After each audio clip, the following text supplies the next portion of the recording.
Salut l'équipe, merci d'avance pour le visionnage, n'hésitez pas à liker et partager la vidéo. Vous pouvez également retrouver mes réseaux sociaux en description et n'hésitez pas à me soutenir sur Patreon. On lâche rien et on continue de remettre la mosquée au milieu du désert. Bon visionnage à vous. Allô, salut à tous. José. Ça va bien? Ça va et toi? Super, vos débats, ils sont hyper intéressants. Mais t'es pas musulman sunnite, toi? Pourquoi? Parce que t'as vu José? Non, parce que tu dis que les débats sont super intéressants et que tu viens de manière positive, donc je me demande si t'es musulman sunnite. Non, mais parce que tu... Ouh, on peut être musulman sunnite et apprécier la critique de sa religion? Et apprécier la critique. En fait, moi, je pense que la critique fait avancer dans tous les cas. Non, mais ça peut, c'est juste que c'est pas commun, c'est pour ça. Non, je suis pas musulman sunnite.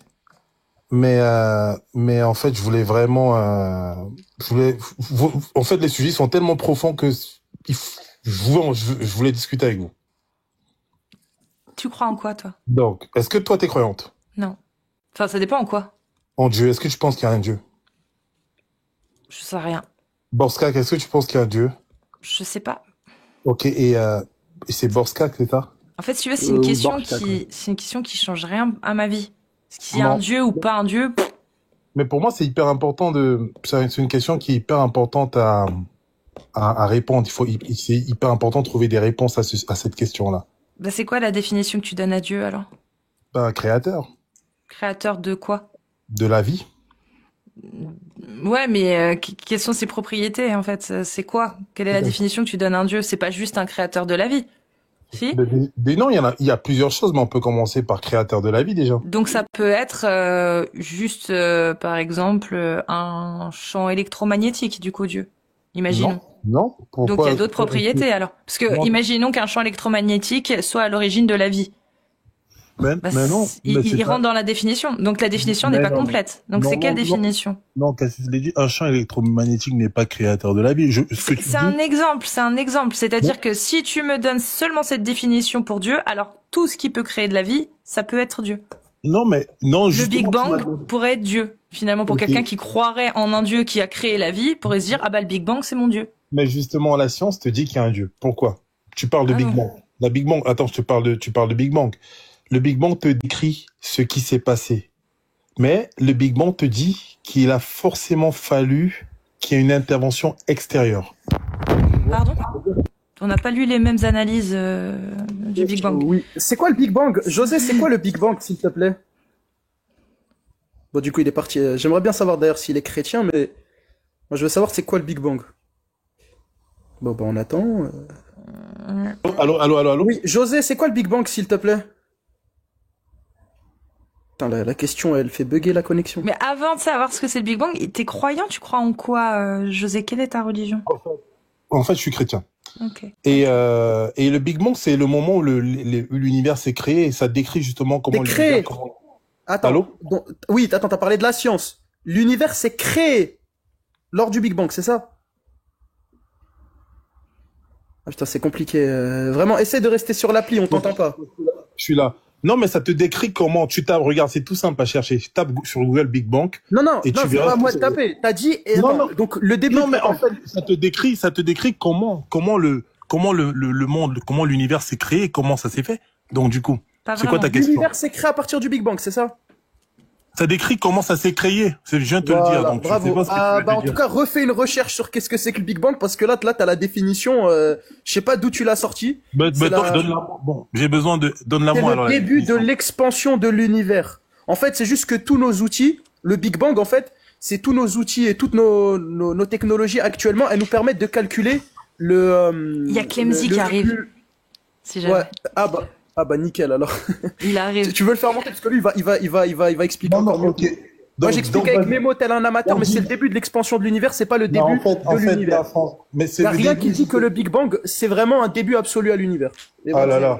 Mais attends, 2 secondes. Attends, il y a un professionnel. Il y a un professionnel. Comment vas-tu, Clemzy? Ça fait plaisir. Oui, ça fait plaisir. Ça va et vous? Merci d'avoir répondu à l'appel, parce que ça faisait un petit moment là que j'attendais le bon moment pour te refaire revenir. Clemzy est là. Écoute, baguette magique. Bah écoutez, si je peux servir à quelque chose, ça fait plaisir. Ah bah en termes de science, c'est pas à nous servir, c'est comment dire. Ok. Donc, on parlait de Big Bang. Donc, Oui. Clemzy. Oui. Donc, moi, j'étais en train de dire, parce que Borska me dit, et j'étais en train de dire que le Big Bang, justement, ce qui est décrit du Big Bang, le début, comment comment le monde a été créé, qui décrivait le Big Bang. Et il me dit que non, on te présente comme un spécialiste. Donc, je sais pas si tu as des choses à dire par rapport à ça. Alors, spécialiste peut-être.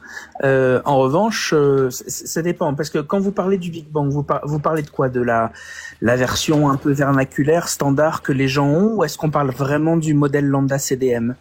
Qu'est-ce que vous voulez de quoi vous parlez quand vous parlez du Big Bang? Est-ce que vous parlez du concept que les gens ont l'impression de connaître, ou est-ce qu'on parle vraiment du modèle physique en soi?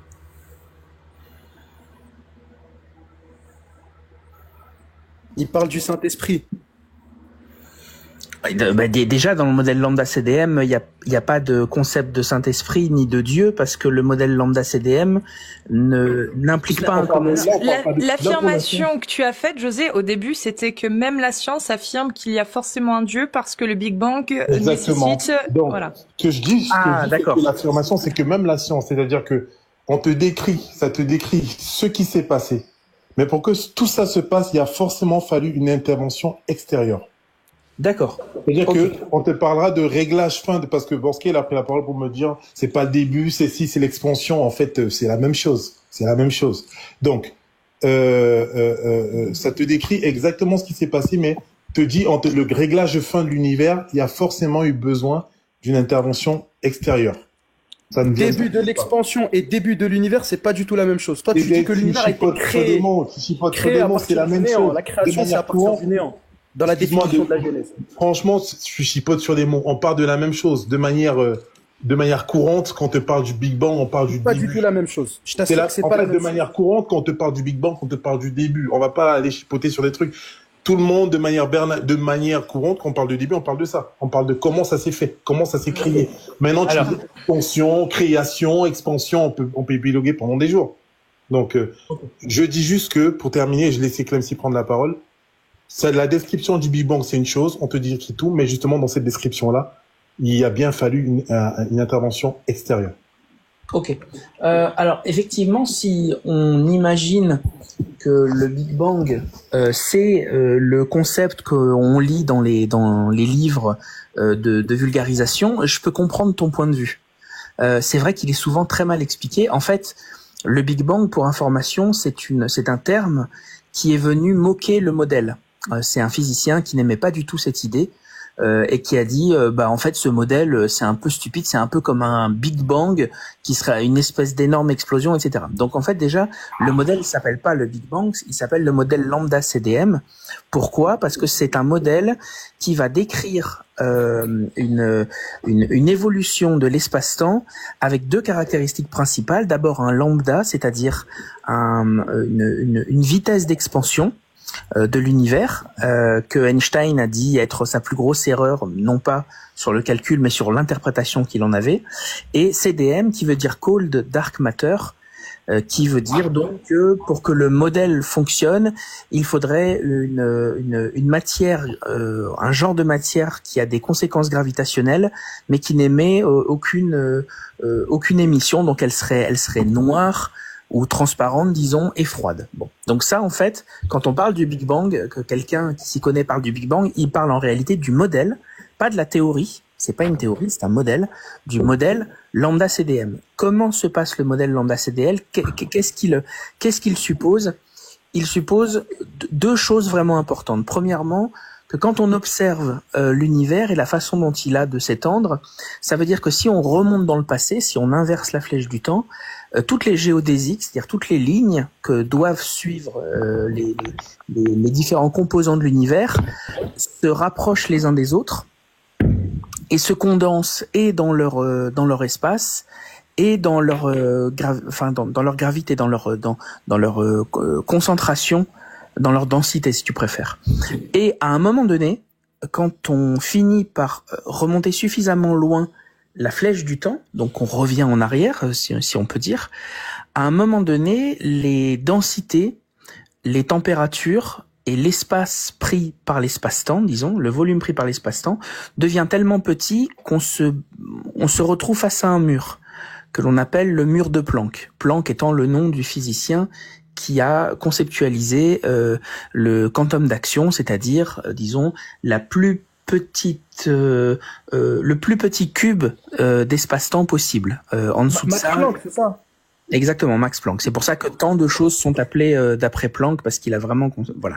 Donc il se trouve qu'il y a un mur théorique qui dit en gros que quand on arrive à une certaine densité, les formules mathématiques, les outils mathématiques qu'on a pour décrire l'espace-temps ne fonctionnent plus. Et c'est ça, des fois, que l'on appelle le début du Big Bang. Mais c'est pas un début du temps. C'est un instant qui est de 10 puissance moins 47 secondes après certainement le concept même de densité, quand la densité et la matière a pu apparaître. C'est un mur théorique qui dit, au-delà de ce mur théorique, nos outils mathématiques ne fonctionnent plus. Ça veut pas dire que l'on sait qu'il y a eu un début avant. Ça veut pas dire qu'il faut qu'il y ait un architecte. Pour ceux qui font un peu de liturgie, grand architecte, ça veut certainement pas dire Dieu, hein, ça veut dire exactement l'inverse pour info, mais peu importe. Donc ça veut certainement pas dire qu'il y a eu un architecte ou qu'il y a eu un début, c'est juste que les outils mathématiques, c'est pour ça qu'on appelle ça un modèle, les outils mathématiques ne fonctionnent plus. Et c'est ce qu'on appelle le mur de Planck. Et c'est pour ça que certaines personnes pensent que le Big Bang décrit un univers qui a un début.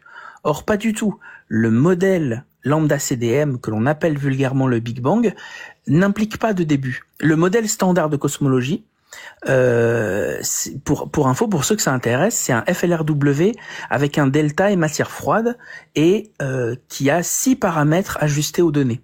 Donc, si on pouvait décrire le modèle lambda CDM de façon un peu précise, il faudrait dire que ce que décrit le modèle lambda CDM, c'est l'histoire thermique, thermodynamique de l'univers et comment l'expansion depuis un état chaud, extrêmement dense, on pourrait même dire infiniment chaud et infiniment dense, sans terme, sans variable créatrice de début de ce qu'est la constante de temps, parce en l'occurrence on parle de l'espace-temps, sont décrites dans les équations d'Einstein-Friedman. Et voilà, c'est tout. Le modèle lambda CDM, c'est tout. Il n'y a pas d'encodage d'une cause première. Il n'y a pas d'encodage de début. Il n'y a pas d'encodage d'architecte. D'ailleurs, pour ceux également qui s'y connaissent un petit peu, Hawking et Penrose utilisent les résultats de Borde-Gut-Vilenkin, donc c'est la théorie BGV, montre qu'il y a, je vais définir les termes, ça paraît un peu compliqué, je vous assure que c'est pas compliqué, il y a une incomplétude géodésique passée sur des hypothèses précises. Ce que ça veut dire, incomplétude géodésique, ça veut dire que il ne semble pas y avoir de création ex nihilo. Le BGV, donc Borde-Gut et Vilenkin, ont montré qu'il faut une physique autre que la phase d'inflation pour décrire la frontière passée. Ce que ça veut dire en gros, c'est que rien dans la façon qu'on a d'observer l'univers ne laisse à penser qu'il y a un début. Oui, c'est pas Arthur Hawking aussi qui avait dit ça, comme quoi l'univers il pouvait émerger sans cause externe. Oui, ça c'est encore autre. Ouais, ça c'est encore autre chose. Ça c'est une conséquence de ce qu'on peut tirer de BGV, effectivement. Mais vraiment, si vous lisez le BGV, c'est vraiment il y a une incomplétude géodésique, ce qui veut dire que le concept même de début du temps ou de création du temps n'a aucun sens. Ça ne peut pas se passer comme ça. Les géodésiques sont incomplètes. Donc, le Hartel et Hawking, ils ont donc, grâce au BGV et avec l'univers tardif lambda CDM, ça fait partie de ceux qui ont montré des modèles des façons de voir qui montrent qu'il n'y a pas de bord, enfin qu'il n'y a pas de début à une droite classique, que on est plus dans le cas d'une droite infinie dans son passé et infinie dans son futur, et non pas dans le cas d'un segment de droite avec un début. Et donc Hartle et Hawking, ils ont montré qu'il y a des états quantiques de l'univers qui sont définis par des géométries sans bord passé, sans début, sans segment de droite, mais d'une droite infinie. Il n'y a pas de singularité initiale. La singularité, genre, ça peut pas être une boucle? Ah, mais parfaitement, ça peut être une boucle. Ça peut être une boucle. La géométrie. Je fais une fixation, moi, sur la boucle. Vraiment. Oui, parce que ça fait partie de ces formes géométriques qui donnent du sens à ce qui est l'infini dans le passé et l'infini dans le futur. Parce que si tu boucles, c'est juste que ta ligne droite suit elle est pas en plan euclidien, mais elle a l'air droite. Après Clemzy, excuse-moi de te couper, mais enfin, ce que tu dis, en fait, il est contredit par pas mal de scientifiques. Georges Lemaître, Hubble, Penzias, ils ont tous dit qu'il y avait un début au commencement. Il y avait un début, l'univers a un commencement, une origine. Ah bon, Georges Lemaître a dit ça? Affiche tes sources, s'il te plaît, José. Alors, attends, tu te rends compte quand même que Lemaître, qui était qui est effectivement un croyant, mais surtout, enfin pas surtout, mais également un physicien extraordinaire, hein, c'était un très très très bon physicien. Est-ce que c'est des gens qui t'ont dit que Georges Lemaître a dit qu'il y avait un début à la constante de temps, ou est-ce que tu l'as vu quelque part? Je te déconseille d'utiliser ChatGPT, José, hein, vraiment. Prends un screen.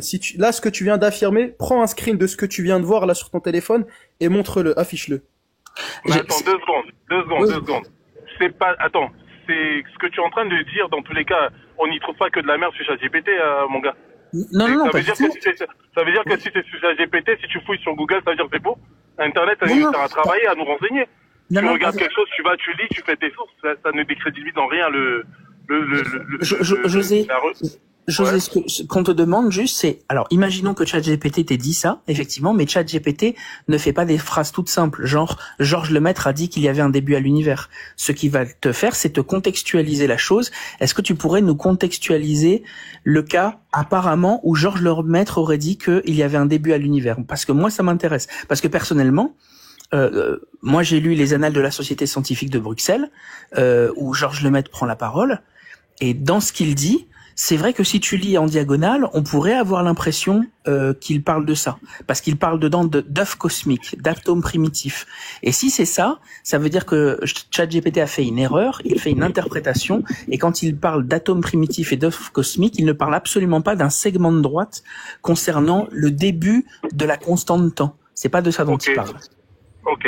Maintenant, la question Clemzy, ce que tu dis, c'est que tous les scientifiques qui disent aujourd'hui, parce qu'aujourd'hui, c'est ce qui est enseigné, hein, ce qui est enseigné aujourd'hui, ce qui est enseigné aujourd'hui, c'est que l'origine, que le monde a une origine, que le Big Bang a une origine, que le temps a une origine, c'est ce qui est enseigné aujourd'hui. Donc en fait, ce que tu es en train de dire, la théorie que tu es en train de partager, c'est pas ce qui est aujourd'hui officiellement accepté dans ce qui est enseigné à nos gamins à l'école. Tu vois?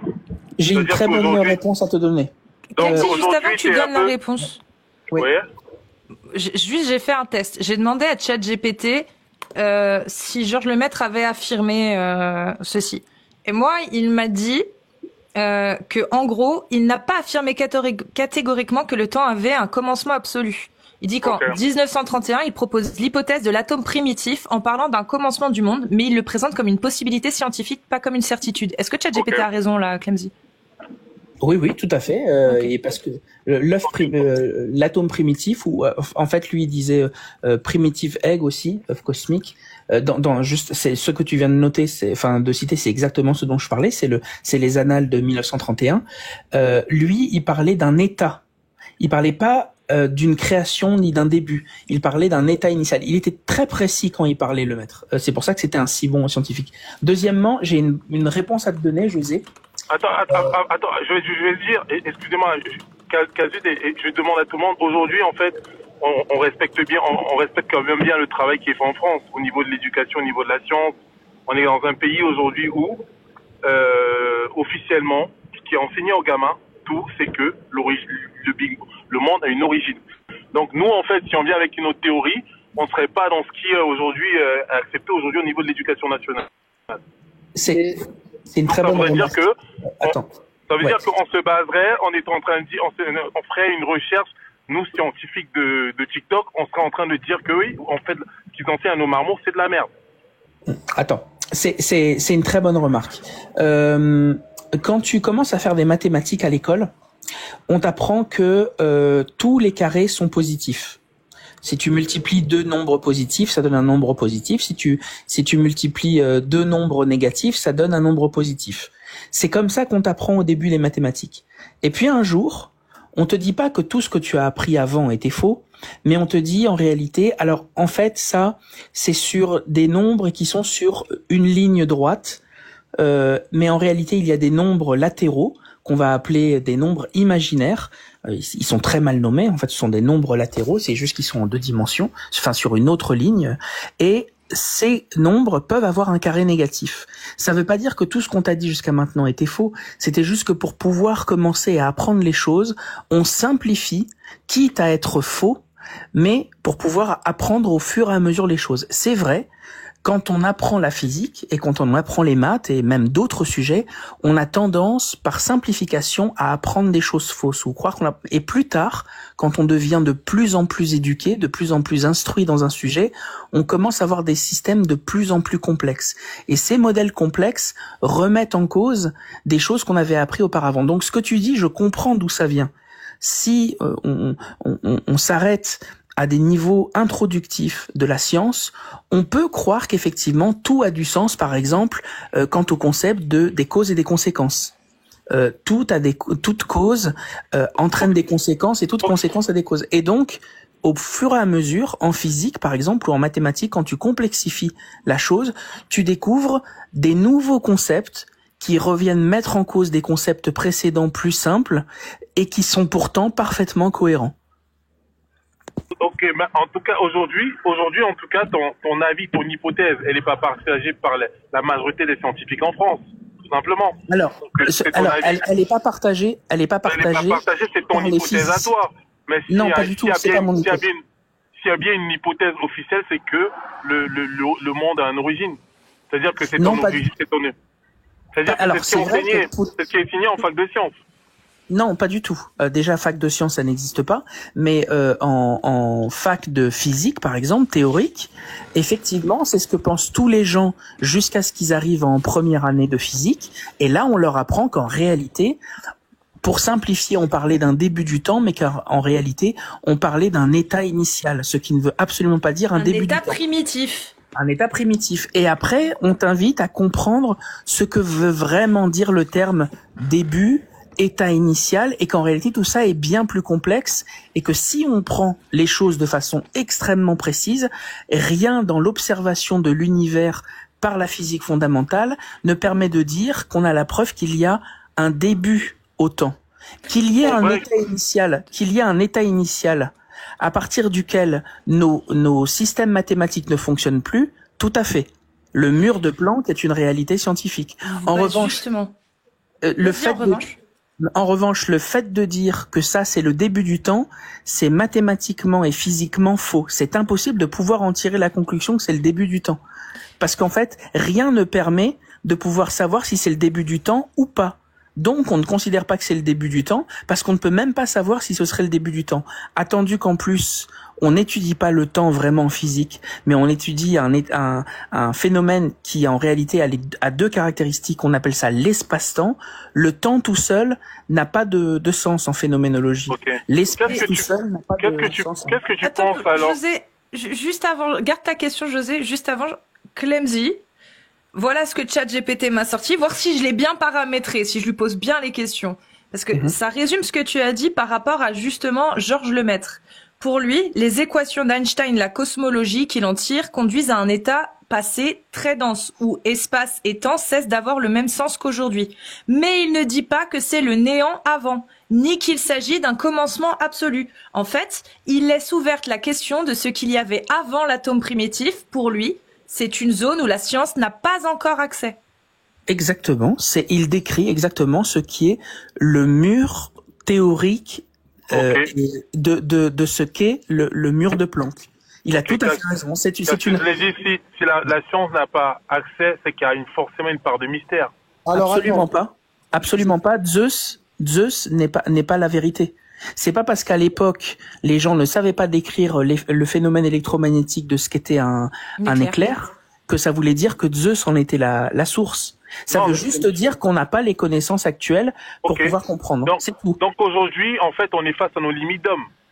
Vu qu'on n'a pas les connaissances, vu qu'on n'a pas les connaissances actuelles, on est face à nos limites d'hommes. Donc c'est de la croyance. On a forcément, on se rend compte. Après, on se rend forcément compte que la science n'explique pas tout. On est face à des limites. José, je peux te dire un truc. Tu vois ce que tu fais, ça s'appelle un sophisme. Ok, sophisme de l'appel à l'ignorance et c'est du bouche-trou. En fait, attends, écoute, c'est pas méchant. Écoute. Non, mais en fait, il faut se dire qu'à l'époque. Tu me dis c'est du bouche-trou et c'est pas méchant. Parlons-nous avec respect. Mais du bouche-trou, c'est quoi? C'est le raisonnement. Le raisonnement, c'est pas une insulte. Mais tu vas pas être susceptible parce que je viens de dire un truc que tu fais. Regarde, à l'époque, il y a certains phénomènes, il te l'a expliqué Clemzy. Par exemple, un éclair, on pensait que c'était Zeus. Les Scandinaves pensaient que c'était Thor. Le problème, c'est qu'une fois qu'on l'a étudié, qu'on l'a expliqué, il y avait une explication parfaitement rationnelle qui n'implique pas une entité soi-disant divine nommée Zeus ou Thor. Attends, j'ai pas fini. Par contre, ce que tu fais, c'est que en fait, là où à chaque fois la science, ça va avoir des points de mystère où l'équation elle n'a pas encore été résolue ou résout, je sais même plus parler français. Et bah quand la solution elle n'est pas réglée, tu vois, on n'a pas la solution de cette équation, mais que c'est en cours, bah tant que c'est en cours, vous dites c'est Dieu. Ça mais avant de parler, je t'ai même pas parlé de Dieu là. Là, je t'ai pas parlé de Dieu. Mais c'est ce que je t'explique avec la science. Je suis juste en train de poser le truc. Je suis en train de te dire, je pose le sujet. Là, on a discuté. Clemcy a donné son avis, ça se voit qu'il a fait de la recherche. Je suis pas scientifique, hein.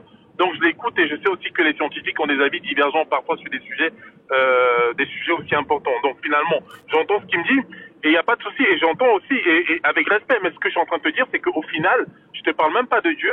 Après avoir exposé cela, après avoir eu le partage de Cassius Lady, on se rend bien compte que il faut qu'on ait l'humilité d'admettre que en vrai, on est face à quelque chose qu'on ne maîtrise pas totalement.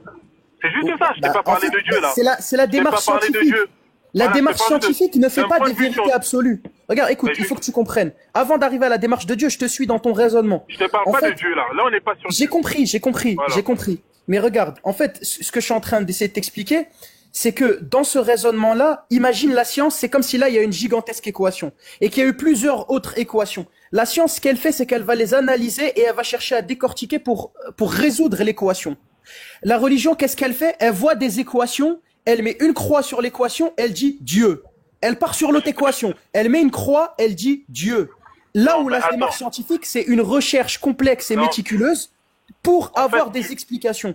Tu vas trop vite à la religion, là. Là, je te parle, en restant parlons pas de religion. Tu me parles de Dieu. Je voulais pas te parler. Là, on n'est pas sur Dieu encore, là. Oui, c'est une critique de la science. J'ai compris. C'est la critique de la démarche scientifique. C'est que, voilà, elle nous amène à un peu d'humilité, à se dire, on ne sait pas tout.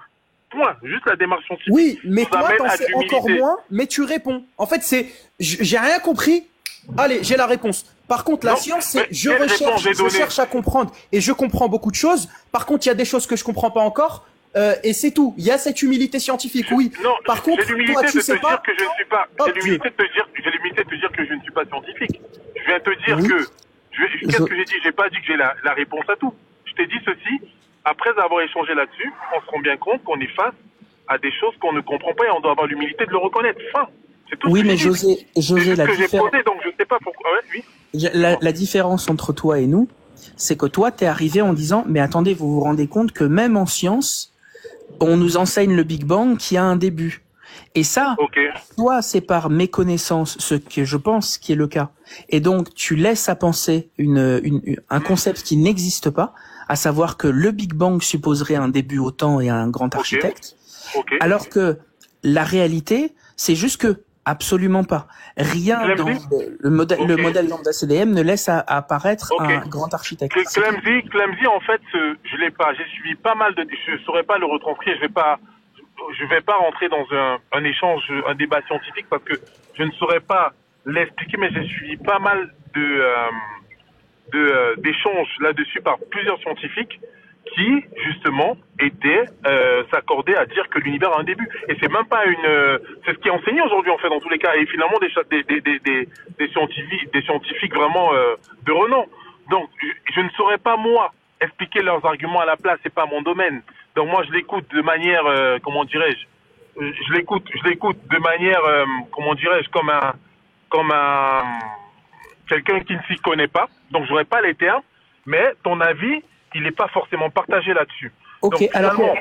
c'est un bon exemple. Est-ce que même si tu te souviens pas ce qu'ils ont dit, est-ce que tu aurais un seul exemple d'un scientifique que tu connais, un scientifique de renom, qui aurait dit que le Big Bang suppose un début du temps et un créateur?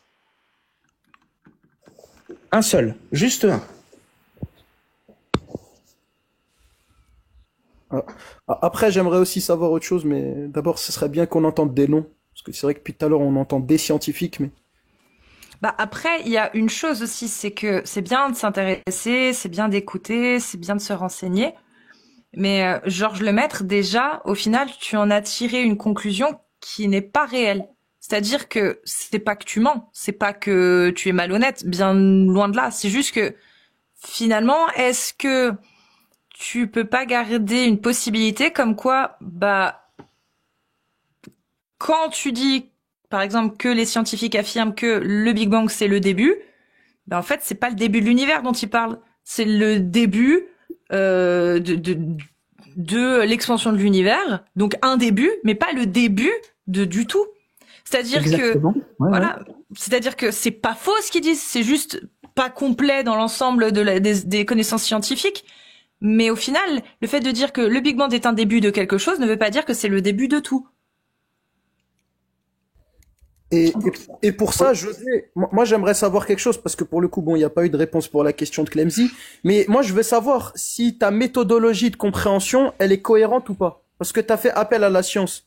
Mais est-ce que s'il y a eu des erreurs scientifiques dans la Bible, tu vas croire quoi en premier, la Bible ou la science? Qu'est-ce que tu vas remettre en question? C'est ça que je veux savoir. Si tu peux te démute. Parce que t'es mute.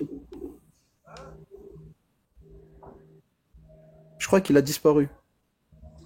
Non, à mon avis, il a pas vu qu'il était. Allô. Ah, ok. Je vais suivre la science.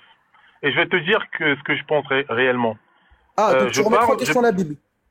Attends, je vais te dire. Oui, je vais te dire ce que je vais te dire. Écoute, je vais te dire. Ok. Je pars du principe où, en fait, au-delà de l'aspect scientifique, je ne suis pas un expert de science. Et peut-être c'était maladroit ou quoi de ma part de m'attaquer sur ce sujet-là, parce que je pense que quand on s'attaque sur un sujet, précisément, il faut le maîtriser. Mais et ma phrase, elle venait de tous les scientifiques que j'avais entendus parler du Big Bang. Maintenant, c'est bien que quand on parle de ce sujet-là, ça me pousse à aller pousser la recherche sur le sujet et à recontacter des scientifiques, à regarder voir des colloques sur le sujet. C'est une petite parenthèse, pardon? Aucun nom pour l'instant. Louis Pasteur. Mais tu sais que mon cordonnier fait un très bon mathématicien? Mais Louis Pasteur. Louis Pasteur. Est-ce que Louis Pasteur, déjà, c'est un physicien? Attends, donc il faut forcément... En fait, peu importe le nom qu'on donne, il faut décrédibiliser les travaux de la personne. J'ai donné tout à l'heure Georges Lemaître, et oui, il était croyant. Ben oui, il est croyant. Louis Pasteur, il était mathématicien. N'empêche qu'il a fait des travaux.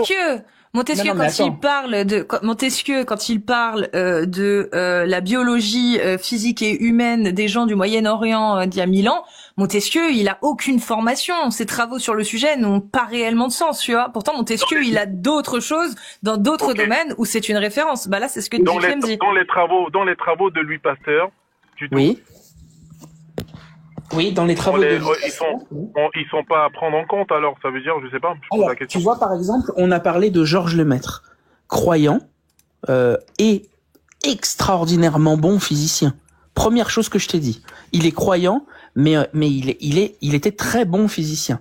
Est-ce que j'ai rejeté les travaux de Lemaître? Certainement pas, parce qu'il a toujours été très précis dans ce qu'il disait. Les gens ont essayé de mettre des mots dans sa bouche, ça c'est vrai. Des gens essayent de faire croire que c'est lui qui a compris avant Einstein certaines choses, ce qui est faux. Mais Georges Lemaître avait beau être un croyant, ça restait un très bon physicien. Il a fait des très bonnes observations, etc. Et il était très précis dans ce qu'il disait et il ne mélangeait pas la religion et la science. Le problème de Louis Pasteur, c'est que tu es en train de me dire que quelqu'un dont le travail n'était absolument pas de faire de la recherche quant à la façon dont l'univers se comporte, et que uniquement parce que c'est un grand médecin, son avis aurait de l'importance. Mais ça, en fait, son avis aurait eu de l'importance si, quand il a fait des remarques, il amenait des calculs et des observations qui allaient dans le sens de ses remarques. Or, des grandes phrases, il en a faites, c'est vrai, mais des phrases prouvées, il n'en a faites aucune en ce qui concerne la physique fondamentale. Et si Marie Curie avait fait des grandes sorties sur la philosophie des gens, ça a beau être peut-être l'un des plus grands génies de l'humanité, son domaine était la chimie et la physique. D'ailleurs, c'est la seule personne à avoir eu deux prix Nobel pour deux domaines scientifiques différents. Mais si elle avait fait des remarques sur la façon dont il fallait peindre un tableau, il aurait fallu qu'elle peigne des tableaux et qu'elle soit formidable pour que son avis soit pris en compte. C'est pas parce que c'est Marie Curie qu'elle a de l'intérêt quand elle parle d'un sujet dont elle n'est pas spécialiste. Si moi je te parle de danse classique, je vais avoir aucun intérêt à te donner mon avis. En revanche, si on parle de boxe anglaise ou de science, eh ben un peu plus. Mais tu vois, c'est Louis Pasteur, c'est pas parce que il a fait des avancées au niveau de la compréhension de la biologie humaine que son avis importe, vu qu'il n'a rien donné comme travaux qui permettent de dire que ses avis étaient pertinents. C'est tout. C'est juste ça. Ça n'enlève rien à l'extraordinaire avancée qu'a permis Louis Pasteur en médecine, et en particulier sur la compréhension du vivant. C'est fin. Voilà.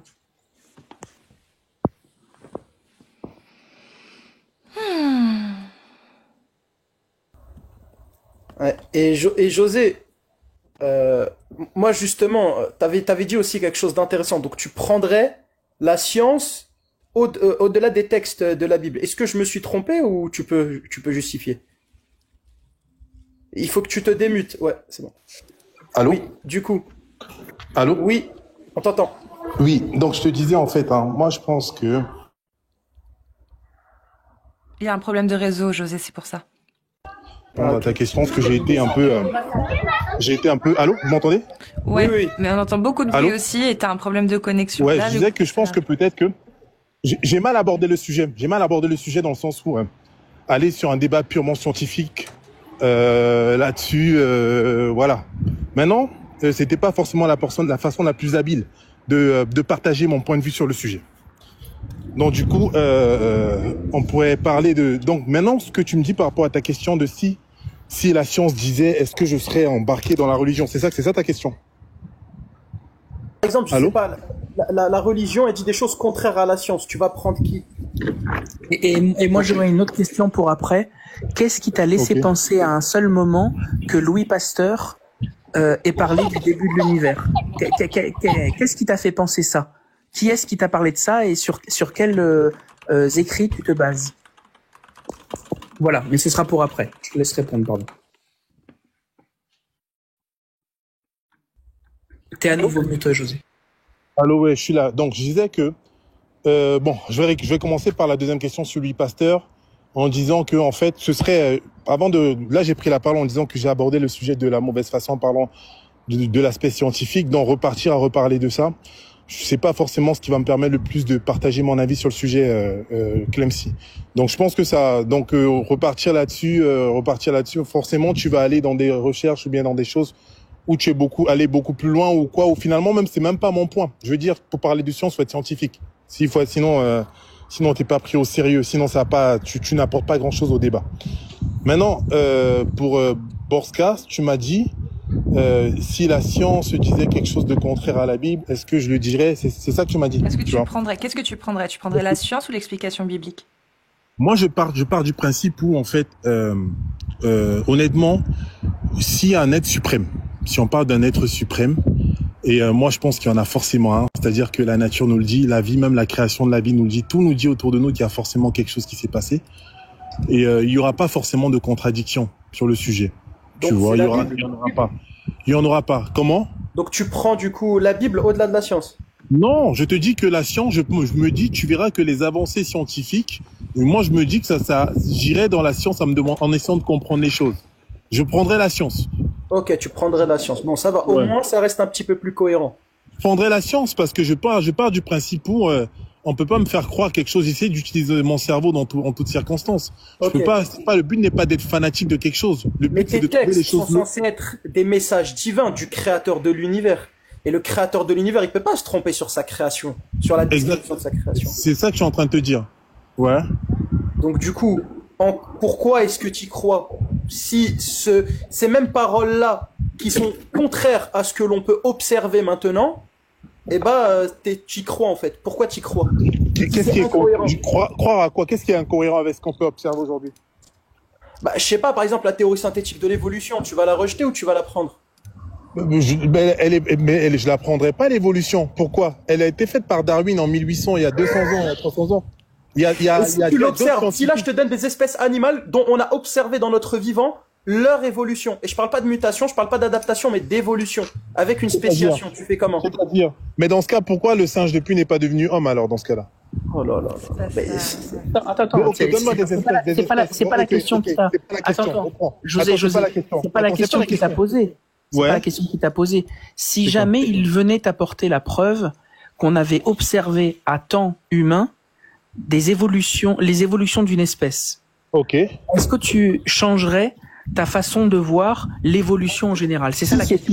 Non, si ce qu'il dit a du sens. Si ce qu'il dit a du sens, c'est-à-dire que si les évolutions sont majeures et les évolutions, s'il y a du sens dans ce qui est dit. C'est pas juste une évolution superficielle. Alors ça influerait sur ton raisonnement. Tu ne considérerais pas que de toute façon, même si on a vu des évolutions et qu'elles sont prouvées, t'as pas besoin d'en tenir compte. Donc ça veut dire que tu serais honnête intellectuellement si on venait t'apporter la preuve qu'il a été observé des évolutions d'espèces à temps humain. C'est ça. C'est ça. Alors je laisse Borchkek, voilà. Okay. Je pense qu'il va parler d'un insecte volant, mais je suis pas sûr. Ah, t'es chaud. J'allais parler aussi d'un oiseau, mais l'insecte volant, c'est celui dont je voulais parler. Okay. Donc, on a le Culex pipiens F. molestus, qui est une espèce de moustique, justement, qui avait apparu, qui en fait, c'est une sous-espèce d'un moustique qui est apparu vers la fin du 19e siècle. Et il s'avère que cette espèce-là, ça vient normalement d'une espèce qui était dans la ville de Londres, en Angleterre. Et il s'avère qu'un groupe de cette espèce ont fait leur habitat dans les métros de Londres. Et il s'avère que si tu connais un petit peu le principe de l'évolution, c'est une accumulation de mutations, où il y a des mutations qui sont positives, dans le sens qui aident à la survie de l'espèce, des mutations neutres qui changent rien, et il y a des mutations négatives qui sont négatives, on va dire, pour la survie de l'espèce. Et donc parmi tout ça, il y a ce qu'on appelle la sélection naturelle qui va venir faire un tri. C'est pas une entité intelligente, c'est dans le chaos qu'il y a un tri, où c'est la loi du plus fort ou la loi du plus adapté qui survit.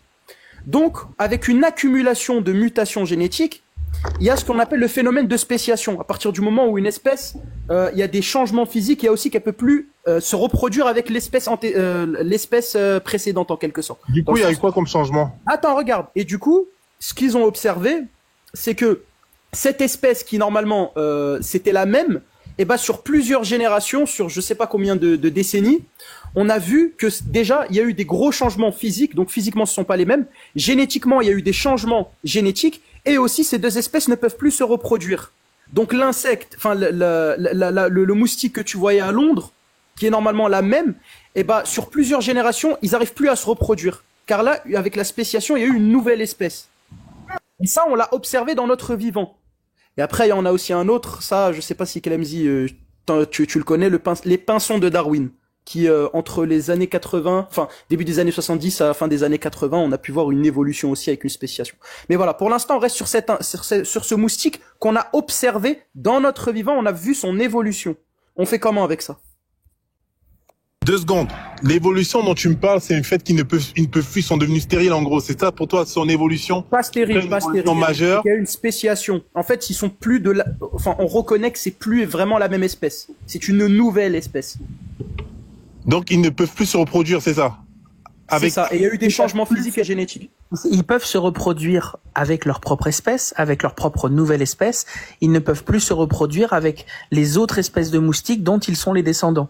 Donc c'est une nouvelle espèce qui a tellement muté qu'elle finit par ne plus être compatible avec les espèces dont elle est le descendant.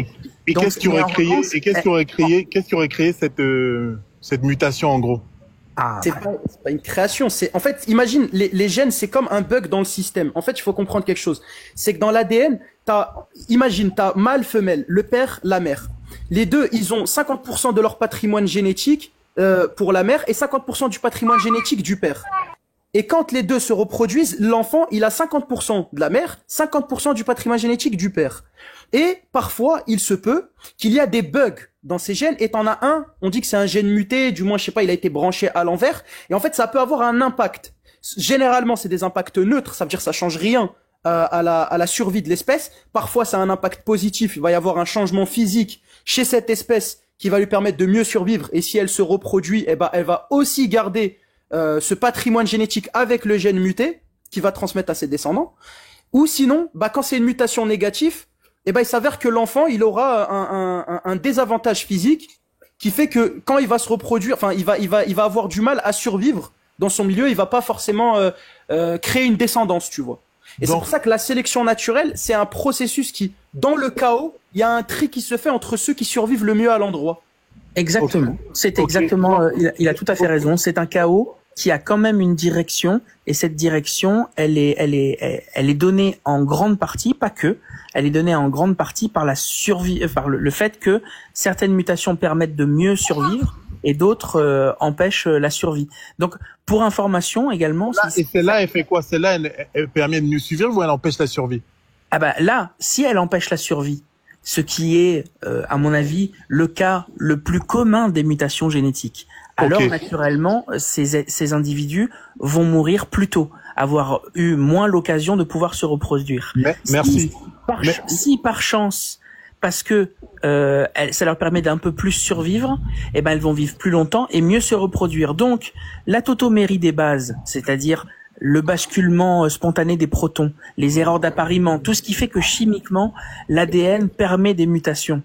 Sans parler même des rayons cosmiques qui peuvent casser l'ADN. Moi, je parle juste d'un point de vue chimique. En plus, il y a les rayons cosmiques qui peuvent casser l'ADN, mais disons, même au niveau des tautoméries de base, eh ben, la plupart vont donner des erreurs d'appariement qui vont être néfastes, et celles-là, elles ont beaucoup plus de mal à survivre, et parfois, elles vont donner des erreurs d'appariement qui vont avoir un avantage évolutif. Et donc, être plus facilement transmis, vu que on peut transmettre grâce à l'ADN les mutations qu'on a nous-mêmes subies par la reproduction. Donc ça veut dire que la mutation dont tu parlais là, Borska, c'est une mutation qui affaiblit entre guillemets l'espèce, c'est ça? Bah, celle qui est négative, celle qui va faire que cette espèce avec la sélection naturelle, elle a peu de chances de survivre. Ok. Mais finalement, quand on parlait d'évolution, attends, mais et l'évolution. Quand on parlait d'évolution, attends, j'y viens. Quand on parle d'évolution, on parle d'amélioration. C'est-à-dire que selon la théorie de Darwin, l'évolution, c'est une amélioration. Donc c'est une adaptation par rapport à un milieu et par rapport à c'est une amélioration. Pas forcément. Enfin, je sais pas comment. En fait, c'est très vague de parler d'amélioration. C'est une adaptation par rapport à un milieu, mais avec de réels changements physiques, avec une spéciation. Enfin, de changements physiques, pas forcément. Enfin, une spéciation quoi. En fait, ce qu'il faut comprendre, c'est une accumulation de mutations génétiques sur plusieurs générations qui va marquer justement cette étape-là de spéciation. C'est pas une mutation, c'est pas deux mutations, c'est pas trois mutations forcément. Ça va vraiment forcément, mais attends, mais là on parle d'évolution, on parle d'une amélioration, un être plus intelligent, plus créatif, plus ce que tu veux. Donc un singe qui devient être humain, c'est une amélioration. Non mais attends, mais même attends. Donc finalement, on n'est pas sur le même débat là. Là on parle d'une évolution, là je parle d'une régression. José, avec tout le respect que j'ai pour tes parents et mes parents, je suis quasiment certain que tu es un tout petit peu plus grand, un tout petit peu plus musclé que ton père et ta mère. Un tout petit peu plus. Moi, c'est par exemple mon cas également. Ça veut pas dire que mes parents sont une version moindre de qui je suis, mais c'est pour montrer que, en général, on voit une évolution même en une génération. Moi, je suis un peu plus grand que mes parents. Et je pense que toi, je vois ta photo, t'as l'air d'être un bon gaillard. Et je pense que toi aussi, tu fais partie des gens qui sont un peu plus grands que tes parents. Ça veut pas dire que t'es une évolution dans ta quiddité, que t'es pas meilleur. C'est juste que t'ont été transmis des bonnes choses et comme t'es un mec, un gaillard bien formé, tu vas certainement te reproduire et je te souhaite d'avoir un garçon ou une fille qui est une version encore meilleure de ta femme et toi. Ok. Mais ça, c'est juste que la chimie de ce qu'est l'ADN polymérase permet une copie imparfaite de l'ADN. C'est pour ça que tu n'es pas un clone de ton père ni un clone de ta mère. Tu es une recombinaison. Et dans ces recombinaisons, eh bien, il y a des appariements qui sont des avantages évolutifs, même si l'être humain est de moins en moins lié à l'évolution parce qu'on en a de moins en moins besoin pour la survie. Mais tu vas recevoir quelques mutations génétiques qui ne sont pas dues à ton père ou à ta mère, mais qui sont dues à des erreurs d'appariement, qui vont avoir des phénomènes extrêmement ténus, parfois négatifs, parfois positifs, et quand ils sont très positifs, ils amènent une amélioration de la survie, et quand ils sont très négatifs, ils influent négativement sur ta survie. Dans un être aussi complexe que toi et moi, les variations sur une génération sont extrêmement ténues, mais sur des êtres vivants dont les erreurs de codage ont des conséquences énormes, en particulier les insectes et les petits insectes, alors on peut voir ces évolutions à temps humain. Mais nous, on est quand même très différents de nos ancêtres d'il y a 100 ou 150 ans. Rien que nous. C'est sûr que bon, il y a pas mal de choses qui participent à cela. Il y en a l'alimentation qui change, qui joue par exemple sur pas mal de facteurs, sur le physique. Il y a plein de choses qui vont. Mais après, franchement, honnêtement, de manière très objective, si on prend du recul, quand on prend du recul, vous m'entendez? Quand on prend du recul, quand on regarde la nature, on regarde l'être humain, c'est compliqué de se dire qu'il n'y a pas d'être suprême. C'est-à-dire qu'il faudrait vraiment la vie, même la création de la vie, l'origine de la vie. Comment vous l'expliquer? Je veux dire que il faudrait vraiment, je sais pas comment on fait pour se dire qu'il y a rien. Quelqu'un peut me dire, je ne crois pas à cette religion-là ou une autre, mais de dire qu'on ne croit pas à un être suprême, je ne sais pas comment. Tu vois ce que je décrivais tout à l'heure et que tu as mal pris. Quel est le but? Dans ce cas, qu'est-ce que tu fais sur Terre? C'est quoi le but de ta vie? Bah regarde, c'est quoi quel est le sens? Est-ce que tu vois, José, ce que j'essayais de dire tout à l'heure et que tu as pris comme quelque chose de méchant alors que c'était vraiment pas mon intention, c'est en fait, c'est vraiment là où t'as pas de réponse à tes questions. Il faut que tu associes ça à un Dieu créateur. Non. Tu vois, chaque chose, on peut l'expliquer. En fait, comment tu vas expliquer? Attends, finalement, je veux dire, même le réglage fin de l'univers, je veux dire, c'est logique, c'est qu'il y a forcément c'est pas logique, c'est parce qu'on n'a pas d'explication aujourd'hui que toi, ton esprit refuse le vide et veut le combler. C'est que dans ton esprit, dans l'esprit de tous les humains, il y a un vide. Il n'y a pas de réponse à ces questions. Mais toi, tu as besoin de le combler. Et pour le combler, tu vas donner comme argument, si on ne sait pas, c'est que c'est Dieu. Mais non, ça marche pas comme ça. Merci Cassius l'a dit. Donc ça veut dire que finalement, c'est moi qui mets cela, c'est moi qui parle de Dieu.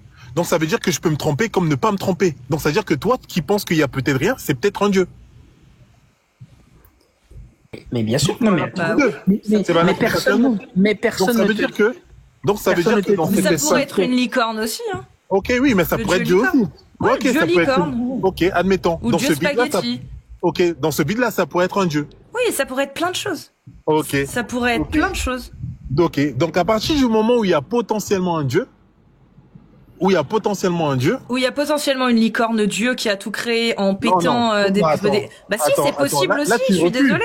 C'est-à-dire que tu m'as dit potentiellement une licorne. C'est possible aussi. Il y a autant de probabilités que ce soit un Dieu créateur qui soit un Dieu créateur comme dans la Bible qu'un Dieu créateur qui est en forme de licorne et qui fait des caca arc-en-ciel. C'est la même probabilité. Mais caca, tu vois. Là, tu vois, tu te poses, je l'ai dit, j'aime beaucoup ce que tu proposes comme contenu, hein. Mais la caricature, tu dis un dieu de la Bible qui fait un caca dans le truc. Je te parle des probabilités. Il y a autant de probabilités pour que ce soit un dieu créateur comme dans la Bible ou un dieu créateur en forme de licorne qui fait des caca arc-en-ciel. C'est la même probabilité d'un point de vue scientifique, c'est ce qu'on dit. Ok, ça marche. Mais au moins dans le vide là, au moins on est d'accord sur le fait que c'est potentiellement un dieu. Oui, il s'appelle Korshbab. Et c'est une licorne qui fait des caca arc-en-ciel. Personne ne te dit. Pourquoi tu dis parce qu'en fait, ils font une réflexion par l'absurde. En fait, t'essayes de trouver une cohérence dans la possibilité qu'un Dieu existe parce qu'il est possible qu'un Dieu existe. Mais ça s'appelle de la croyance. En revanche, si tu crois pour des raisons scientifiques, alors tu crois pour des mauvaises raisons. Si tu crois parce que tu penses que Louis Pasteur a dit que un peu de science éloigne de Dieu et beaucoup en rapproche, alors tu te bases sur une citation apocryphe. C'est une citation apocryphe. Louis Pasteur n'a jamais dit ça. Si tu te bases sur des réglages fins de l'univers, ça n'existe pas. Le fine tuning est une fallacie. Ça n'existe pas. C'est ton avis à toi. C'est ton avis que beaucoup ne partagent pas, Clemcy. Non, c'est ton avis à toi. Si je puis je peux te prouver. Oui. Je me permettre, pour Pasteur, en fait, si je ne m'abuse, lui, il a jamais parlé de cosmologie ou de création de la Terre. Je crois qu'il a émis un doute quant à la génération spontanée. C'est-à-dire que pour lui, la vie ne vient pas de nulle part. C'est juste ça. Il dit juste que la vie ne peut pas émaner de n'importe où. Voilà, elle n'est pas spontanée, c'est tout. Ça veut pas dire qu'il parle d'un créateur. Il parle de la vie humaine. Il parle de biologie, microbiologie et biologie. Enfin, biologie. Dans la vie. Ok, donc même cela, la vie ne peut pas venir de nulle part. Elle vient forcément de quelque chose. Ah. Donc, voilà. Est-ce que on remet un bloc dans le trou. Le Coran dit qu'elle vient de l'eau. Et alors, imaginons, je vais te dire la vérité, quand je l'ai dit. Ayant lu, j'ai vu pas mal ayant lu la Torah ou le Coran en entier ou la Bible en entier, ayant vu pas mal d'incohérences, que tu veux, il y a pas de souci. Moi, j'ai vu pas mal d'incohérences. J'ai vraiment eu un regard critique là sur le sujet, tu vois. Et pour revenir, c'est que Clemcy, toi, t'as ton avis à toi, selon tes recherches à toi, qui ne sont pas partagées par d'autres scientifiques. Tu vois, il y a d'autres scientifiques qui sont plutôt créationnistes. Tu vois. Et j'en connais pas. Et c'est pour ça que si on va dans un débat de science, c'est ton avis à toi. Mais d'autres disent le contraire de ce que tu me dis. Tu vois. Mais la différence. Maintenant, le problème, c'est que la différence, c'est que moi, je t'amène des preuves. Si tu veux, je t'amène des éléments de recherche et je t'amène des livres scientifiques qui vont prouver ce que je viens de te dire. Je te dis pas de me croire sur parole. Non, mais le problème, c'est que le Big Bang, non, il y aurait pas d'origine à l'univers et on n'a jamais entendu ça. Donc finalement, c'est compliqué. Alors c'est compliqué si jamais tu instruis à charge ta croyance. Si tu amènes un avis, si tu amènes même des personnes, des scientifiques athées te diront il y a une origine au Big Bang. Donc finalement, je te parle aujourd'hui, je veux dire, tu es la première personne sur Terre qui me dit que non, il n'y a pas d'origine au Big Bang, tu vois. Non mais c'est pas ce qu'il te dit, c'est qu'il te dit que il n'y a rien qui permet d'affirmer que l'origine du Big Bang soit Dieu. C'est aussi simple que ça. En fait, si tu veux, la science aujourd'hui ne permet pas d'affirmer, puisqu'il y a probablement une origine au Big Bang, donc c'est Dieu. Pas du tout. La science, elle dit, on n'est pas capable pour l'instant de voir ce qu'il y a, de voir la conséquence. Mais ça veut pas dire que c'est Dieu. Et José, tu as l'air d'utiliser également ChatGPT. Ne me fais pas confiance. Pose par exemple une question à ChatGPT. Est-ce que en physique théorique, le modèle du Big Bang suppose un début du temps? Voilà. Ou l'obligation d'une création. Tu lui poses la question. Et donc c'est une question précise. C'est exactement ce que tu viens de dire. J'ai entendu des scientifiques dire que le Big Bang suppose un début du temps et une création. Donc pose la question à ChatGPT. Est-ce que en physique fondamentale, le modèle du Big Bang impose un début du temps et une création initiale? Et tu vois ce qu'il va te répondre. Et on va s'arrêter parce que ça fait déjà 1 heure qu'on est sur le sujet, José. Mais tu reviendras, j'en suis sûre. C'était très intéressant en tout cas. Merci de m'avoir invité à venir. Casus. Avec grand plaisir. C'est aussi parce que tu étais là que ça a été aussi intéressant. Sinon, ça l'aurait été un peu moins. Mais bon, comme il y avait Borchkak pour rattraper, ça l'aurait été quand même. Merci Casus l'a dit. On a le droit de pas être d'accord et d'échanger quand même, tu vois. Bien sûr. Donc merci en tout cas pour l'échange. On n'est pas d'accord, on ne croit pas tous aux mêmes choses, mais au moins on a partagé. Prends soin de toi en tout cas, José. Merci. Et à bientôt. Merci. Salut. Ciao. Merci à toi. Merci, à bientôt. Quand Clemzy parle de science, c'est simple. Ça peut durer jusqu'à 3-4 heures du matin, au calme. Et encore, on est obligé d'arrêter pour aller dormir, sinon ça dure nuit blanche. Ben oui, mais c'est tellement intéressant la science Bah oui. quand c'est un tout petit peu précis. Mais encore une fois, ce ne sont pas des menteurs les gens qui montent sur le live. On leur a vraiment menti. En revanche, Oui, ils ont souvent mal compris. oui, ils ont mal compris parce que il faut avouer que c'est très compliqué comme sujet. On n'a pas à être spécialiste en tout. Hein. Il n'y a pas de problème là-dessus. Clemzy, t'as raison dans les deux cas. Parce que oui, moi je te dis par exemple, je me rappelle quand parce que moi la théorie synthétique de l'évolution, j'ai toujours été un passionné depuis que je suis en CE2. Je sais pas ce que j'ai avec ça, mais je kiffe tellement ce sujet que je pourrais en parler pendant des heures et des heures tellement je trouve ça fascinant. Mais moi je me rappelle en cinquième, je corrigeais ma prof sur certains trucs qu'elle disait qui étaient complètement incorrects. Et je sais pas, dans l'éducation nationale, parfois ils font pas de mise à jour sur certaines infos. Et elle disait des choses incorrectes que je devais corriger. Je me rappelle en cinquième, c'est ce que je faisais. Et c'était étonnant parce que je me dis, c'est elle qui est censée m'apprendre. Et le pire, c'est qu'elle m'apprenait des choses. Hein. Je dis pas que c'est moi, je lui apprenais, mais sur certains trucs, les corrections, en fait, je vois qu'il y a beaucoup d'idées reçues, même dans l'éducation nationale. Et moi, je pense que, je sais pas, mais vraiment, on doit faire un effort sur ça et arrêter de donner des idées reçues ou donner des concepts sans les expliquer dans le détail, parce que comme pour le Big Bang, presque tout le monde est dans une idée reçue que c'est le début de l'univers. Et ça, je suis d'accord. Presque tout le monde croit que c'est ça. Oui. Alors que ce n'est pas le cas. Mais c'est parce que c'est pas très bien expliqué. À l'école, on nous balance un truc comme ça et on passe à l'autre programme. C'est extrêmement vulgarisé à l'école, quoi. Et c'est un problème parce que faut au moins le minimum de détails, en fait. Le minimum. Les gars, j'en profite pendant que vous êtes là parce que vous êtes les deux à qui que je peux pas faire de miniatures avec vos visages. Est-ce que vous m'autorisez à faire des miniatures, vous savez, comme je fais swap face sur mes miniatures avec vos visages. Tu peux même mettre ma tête, hein, moi ça me dérange pas. Oui, mais c'est des face swap que je fais. Mais justement, il me faudrait une photo de vous de face, voilà, que vous m'envoyez ça, comme ça, je peux faire le face swap sur les miniatures. Bah, je t'envoie une photo de fesses, du coup. Parce que tu vois, par exemple, Borchka, qui a une vidéo où je t'ai mis derrière en mode tu fais des tractions, tu sais, en mode bodybuildé, mais j'avais pas ta tête pour la mettre sur la tête. Donc je me suis dit, c'est bon, ça le représente, tu vois. Mais j'avais pas ta tête. Je t'enverrai sur WhatsApp. Vas-y. Je t'enverrai sur WhatsApp. Et ben, on va passer au suivant en repassant sur l'islam sunnite. Je vous souhaite une bonne soirée. Je vais chez ma compagne. Vas-y. Et merci de m'avoir invité. Bisous. Et bonne soirée à vous deux. Bonne soirée, profitez bien. Bisous, ciao. Merci à toi, Clemzy, vraiment. Ouais. Je vous invite d'ailleurs à vous abonner à la chaîne de Clemzy, parce qu'il fait énormément de, alors que ce soit de la vulgarisation scientifique ou même plus poussée, il fait des lives, il va sur les lives, il explique. Et c'est en fonction du niveau qu'il y a en face, il s'adapte très très bien en fait. Contrairement à AT de France, qu'on embrasse énormément, AT de France, qui est un peu moins pédagogue. Mais on t'embrasse fort, AT de France, j'espère que tu vas bien, ça fait longtemps que je t'ai pas vu. Et suivant.